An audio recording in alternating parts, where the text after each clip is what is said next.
স্মরণকালের সবচেয়ে ভয়াবহ ভূমিকম্পের কবলে মিয়ানমার। গেল শুক্রবার দেশটিতে ৭.৭ মাত্রার শক্তিশালী ভূমিকম্প আঘাত হানে। এতে লণ্ডভণ্ড হয়ে যায় মিয়ানমারের রাজধানী নেপিদো, সাংঘাই ও মান্দালয় শহর। ভূমিকম্পে সবচেয়ে বেশি ক্ষতিগ্রস্ত দ্বিতীয় বৃহত্তম শহর মান্দালয়। শহরটিতে প্রায় ১৫০০-এরও বেশি অবকাঠামো ক্ষতিগ্রস্ত হয়। ভূমিকম্পের ঘটনায় সর্বশেষ মৃত্যু ২৭০০-র উপরে। দেশটিতে উদ্ধারকর্মী পাঠিয়েছে চীন, ভারত ও ভিয়েতনাম। এখন স্বাভাবিকভাবেই প্রশ্ন আসতে পারে, মিয়ানমারের ভূমিকম্পের মাত্রা এতটা তীব্র ছিল কেন? পৃথিবী মূলত তিনটি অংশ নিয়ে গঠিত: কোর, ম্যান্টল ও ক্রাস্ট। পৃথিবীর কেন্দ্রকে বলা হয় কোর। এর ওপরে উত্তপ্ত কঠিন শিলার স্তর দিয়ে তৈরি ম্যান্টল, আর ম্যান্টলের বাইরে বিশেষাকৃতির ভূত্বককে বলা হয় ক্রাস্ট। এটি পরিবর্তনশীল টেকটনিক প্লেট দিয়ে গঠিত। টেকটনিক প্লেটগুলো একটি অপরটির থেকে সরে গেলে পুঞ্জীভূত শক্তি নির্গত হয়ে পৃথিবী পৃষ্ঠে কম্পন অনুভূত হয়, যাকে আমরা ভূমিকম্প বলি।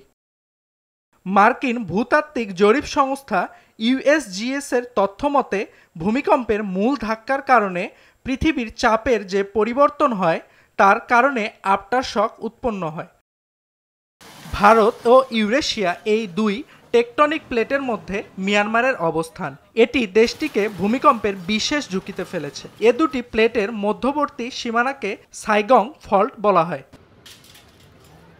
মার্কিন ভূতাত্ত্বিক জরিপ সংস্থা ইউএসজিএস জানায়, ভারত ও ইউরেশিয়া প্লেটের মধ্যে ঘর্ষণের কারণে মিয়ানমারে ভূমিকম্প সংঘটিত হয়, যাকে স্ট্রাইক স্লিপ ফল্টিং বলা হয়।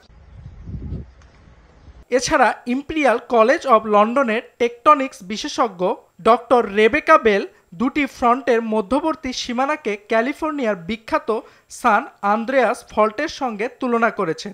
এই সান আন্দ্রেয়াস ফল্টের কারণে ১৯৯৪ সালে যুক্তরাষ্ট্রের লস অ্যাঞ্জেলেসের নর্থ রিজে মারাত্মক ভূমিকম্প হয়। গেল শুক্রবারের ভয়াবহ ভূমিকম্পে মিয়ানমার ছাড়াও থাইল্যান্ড, ভারত, কম্বোডিয়া ও চীনও কেঁপে ওঠে। থাইল্যান্ডের ব্যাংককে একটি নির্মাণাধীন বহুতল ভবন ভেঙে ৮ জন নিহত হয়েছে। অর্ণব প্রসাদ, RTV।